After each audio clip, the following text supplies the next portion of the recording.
For those that know me personally, this one's not a surprise.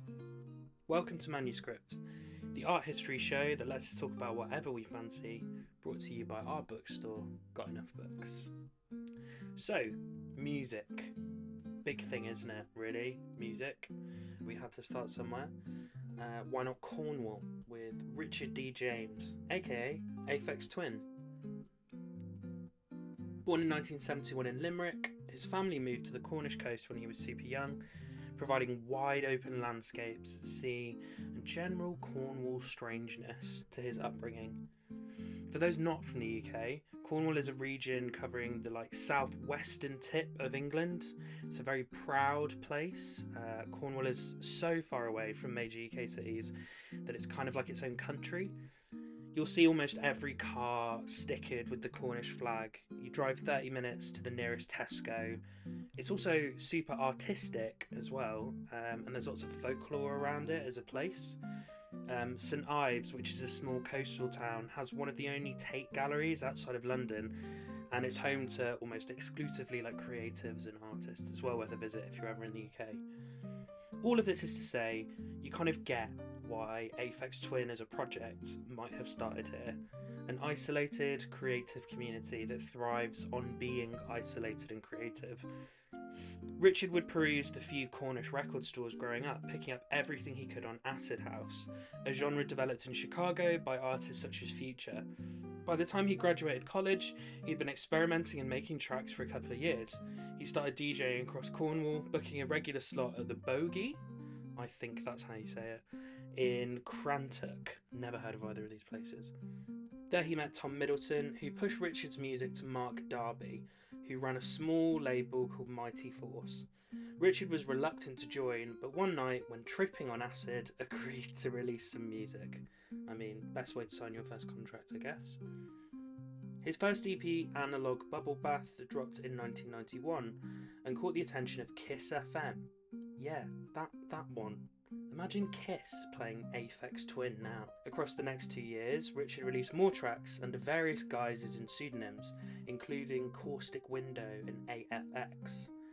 Xylem Tube marked the first time Aphex Twin used his iconic logo, designed by Paul Nicholson. It was originally a concept for a US skate company, but was retooled for Richard's project. In November 1992, after speaking to Apollo Records in Belgium, Richard released his magnum opus, Selected Ambient Works 8592. I cannot understate how important this record is in the history of electronic music. A collection of tracks going back to when Richard was a teenager, Selected Ambient Works Volume 1 as it's also known, comprised 13 tracks of artistry, imagination, beauty and mystery. It's one of my personal favourite albums of all time, and I just would urge you to listen to it. It's mind-bending and strange, but super, super interesting. Richard later signed to Warp Records, who he still collaborates with to this day, and then in 1994, he dropped Selected Ambient Works Volume 2, a much more divisive record that sticks much harder to its ambient tagline in a literal sense. Many who love Volume 1 aren't as keen. I think it's just a different project that probably suffered from its namesake. In 1995, Aphex Twin released I Care Because You Do, a frighteningly creepy album cover of Richard himself. His mate showed him how to use Photoshop and he started using it like MS Paint. This is what he managed to produce. It's haunting.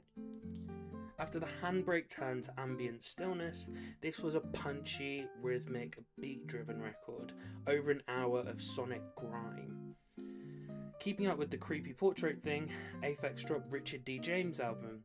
This had an intense, heady style of jungle, breakbeat, and even James's modulated vocals. It sold exceptionally well, with over 100,000 copies sold, making it Warp's most profitable record to date. Early copies shipped with cuttings of Richard's own hair, making them unbelievably valuable and also really weird. On the brink of the millennium, Aphex dropped Come to Daddy, an EP that shot him into the mainstream with title track Come to Daddy and subsequent single Window Licker. Richard started to despise the fame they brought, and his output began to slow down massively, releasing Drugs in 2001, and then a 13-year hiatus until 2014 with Cyro. Richard is private, not performing live for long periods of time. It was 2023 that he last played for a major festival at All Points East. His genius is unquestionable, and even with a slower output, still remains one of the most exciting artists of our time. Anyone got any tickets to secret shows? Let me know. For more on music, musicians, or any other creative subjects, come down to Gotenoughbooks, where we have second-hand books for first-rate people. See you there.